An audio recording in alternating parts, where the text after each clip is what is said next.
It started with a piece of land nestled between Jordan and the Red Sea. Since as early as 150 AD, Israel has played an important part in Judaism, Christianity, and Islam, three of the most powerful religions in the world. But Israel is not labeled the Holy Land for no specific reason. It says so in the books that have formed our history. The Torah states that Moses, the Jewish prophet, led his people to Israel, the land promised to them by God. The Christian Bible states that Jesus Christ, their Savior, was born there. And according to texts in the Quran, Muhammad, the Apostle of Allah, passed through Israel on his voyage from Mecca. Three important religions claiming the same land for three different reasons. But as historians know, nothing can be resolved without a fight.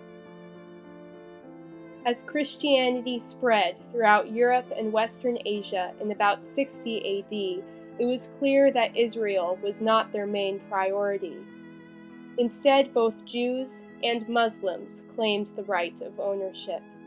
But the question that remains is, which group should prevail? Searching for the answer to this question has caused what we know today as the Israeli-Palestinian conflict, one of the most ancient and enduring conflicts ever. But what did cause Palestinians to launch strong-willed attacks, intifadas, against Israeli commoners? And what did cause Israeli troops to gun down Palestinian women and children? The Israeli-Palestinian conflict was caused by a history of religious discord, as Israelis fight for a land free of anti-Semitism, while Palestinians argue that Zionism forced them out of the Muslim region they inhabited since the start of the 7th century AD. In 1948, Jewish refugees fled to Israel in hope of escaping the Holocaust, a genocide in which 6 million European Jews perished. Because of ancient ties to the land, Jews thought Israel would work well as an independent state, free of anti-Semitism. According to BBC, Zionists, Jews that believe in Israel being the chosen land, had already begun populating the region in about 1897.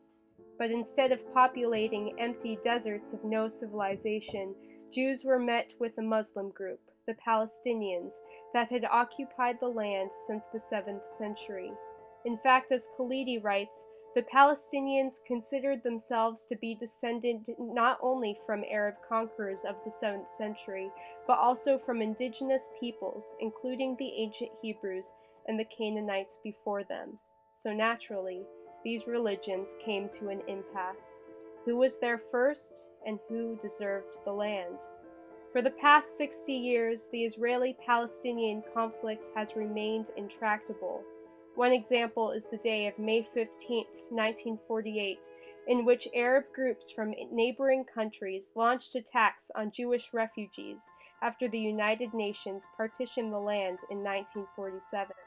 With a quick and unexpected reflex, Israeli Jews were able to overthrow the Palestinian supporters. That day is one of celebration for the Israelis, but one that Palestinians call Al-Nakba, the catastrophe. As a kid, of course, we talked only Hebrew. We studied Bible.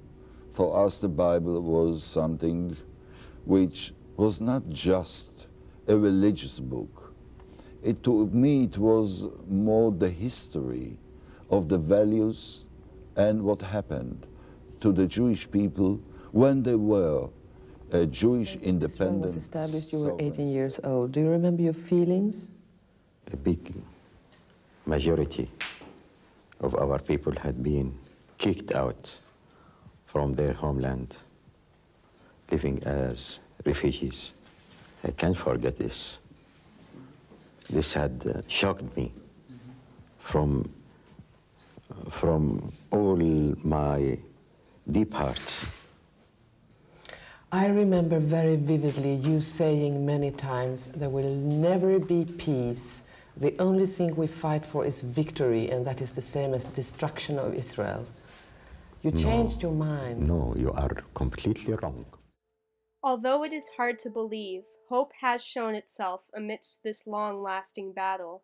In 1993, as BBC describes, the Oslo Peace Accord was organized by three powerful officials: Yitzhak Rabin, the left-wing controller of the Israeli government; Yasser Arafat, leader of the Palestinian Liberation Organization; and Bill Clinton, the United States president, who acted as a mediator for the opposing parties. With a famous handshake, Israel and Palestine agreed to recognize each other's desires for the land. However, as Shlaim writes, not everyone was convinced of such problem-solving. Conservatives and nationalists from both sides of the conflict began attacking each other. In the 2 years to follow, an Israeli shot and killed 29 innocent Muslims, and the Palestinian military murdered Jews by dropping bombs on their territories. Because of these acts, a second Oslo Decree was issued, but on November 4, 1995, an Israeli extremist assassinated Rabin for his participation in the peace treaty, and familiar havoc broke loose once more.